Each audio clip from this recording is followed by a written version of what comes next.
Okay.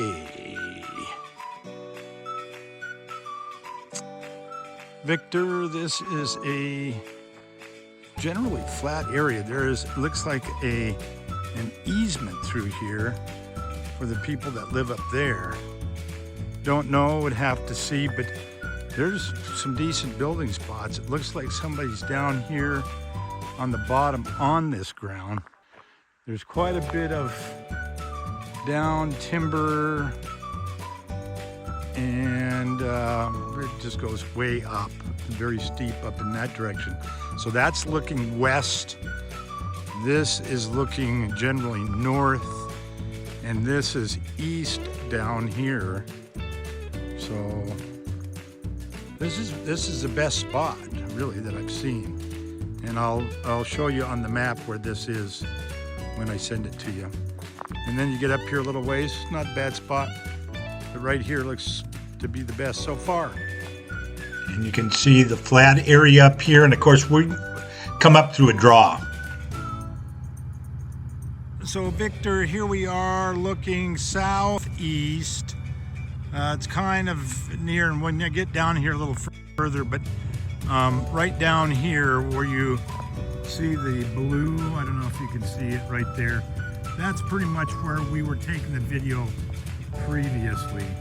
So this area is pretty flat out in here, decent building sites. And then over in here, very similar. We're pretty much on the north edge of the property.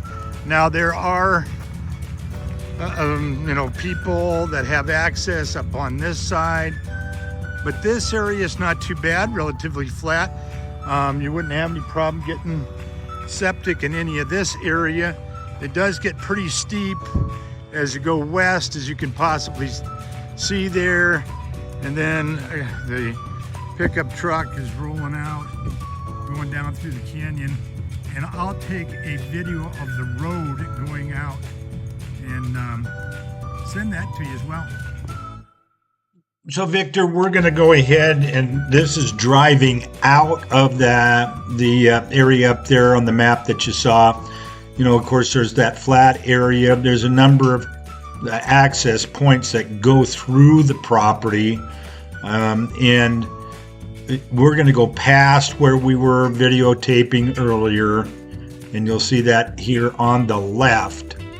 And that's where the pickup came out of, because that's their access is just right down here where you'll see it going. There's a little road there to the left, and that's where that pickup came out of. And so we're going to go down here. So once we get down this far, it is going to be roughly in the middle of the property, and a little bit onto the east side. So we're going to drive down here, and you're going to see that it gets into the a pretty tight draw with the topography goes up, and it's pretty steep on both sides. So it's just that little area there, even though I think it's 40 acres or so. Not a lot of usable, probably would be decent game hunting up on top. From that topographical map, you'll see there's a big open area up there that's pretty flat, but it's actually on the property furthest to the west. And so as we drive down here, you'll be able to see what the road looks like. It's not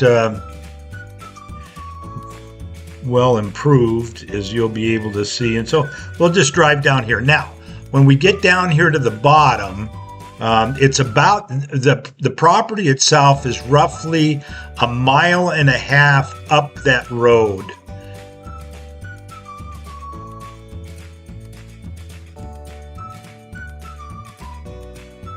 And so this particular road is about 1.5 miles up to the property. And from the highway, which we'll get to here in a minute, going on to what is called Bear Creek Gulch, I think is what it's called. This is the Packer Gulch here. But that road has been paved in the past. And that road goes up to Garnet, Ghost Town, which is about 10 miles up. But the turnoff to Packer Gulch is just 2 miles up. So the access is really not too awful bad. So we'll just travel this road. This is that Y that you see in the road down below. I'm going to put the map up here so you can see it. So where we're at is over down on the lower right-hand side, just off the property. There is where that road takes off, kind of the Y right there. And then this is the canyon coming up. Pretty rough road in terms of, I mean, it's certainly passable, but it's not super great, and it's going to be a little tougher getting in. And the sun's going to be in our face here, so I'm going to jump off, and we'll just videotape here after we get down a little bit further. But it's having a hard time focusing because of the sun. So I'll pick it up here in a second.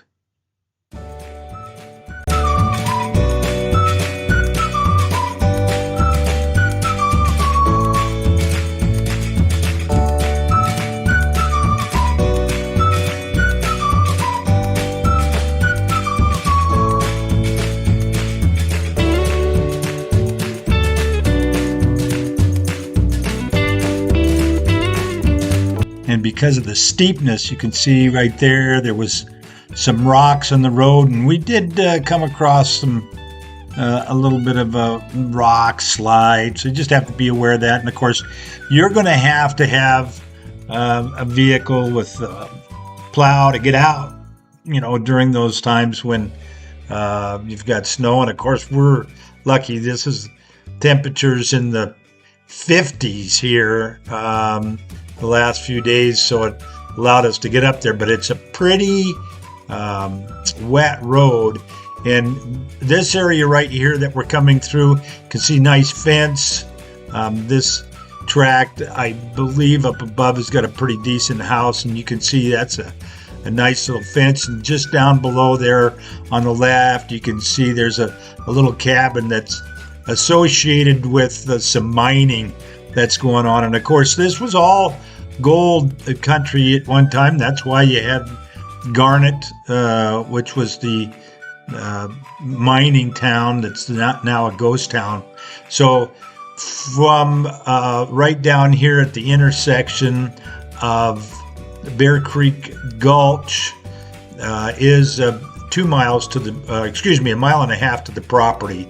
And from this location, it is just 2 miles to the frontage road. And you'll see that the road here is really pretty well maintained. Of course, because of Garnet being a big tourist attraction and part of the state historical, I think it's the Fish, Wildlife, and Parks takes care of it. I'm not sure. But this is really a good road. So this is what the road looks like pretty much all the way down to the frontage road that comes off of I-90. And you can see that it, starting right here, this was, it is paved. It's kind of breaking up a little bit, but it's still really a pretty good all-weather surface road. So we'll go ahead and drive from here on down to the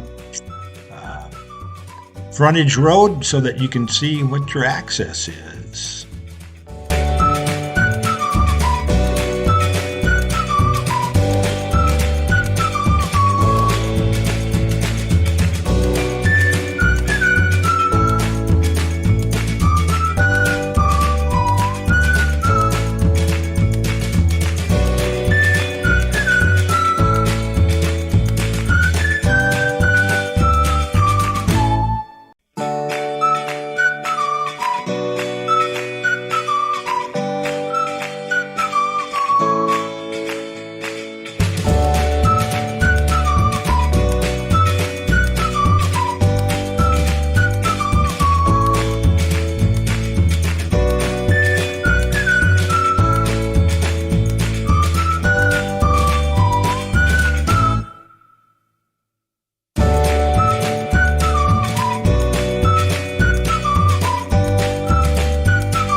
remember, there was that little cabin when we first came out of Pack or Gulch, and there's some mining operation.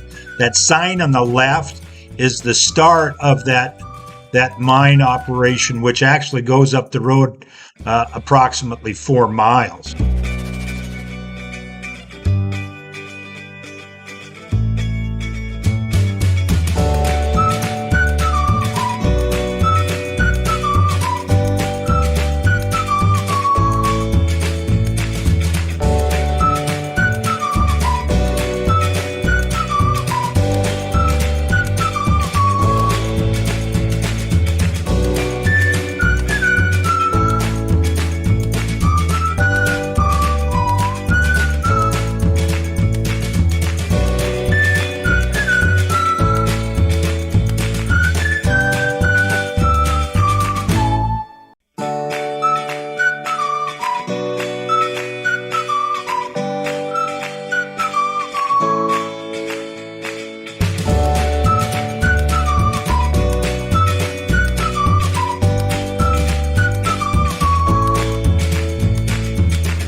Here we are coming up to the frontage road, and if we get down here and we take a left, we're just a little shy of 12 miles to Drummund, and if we take a right, we're approximately 40 miles from Missoula.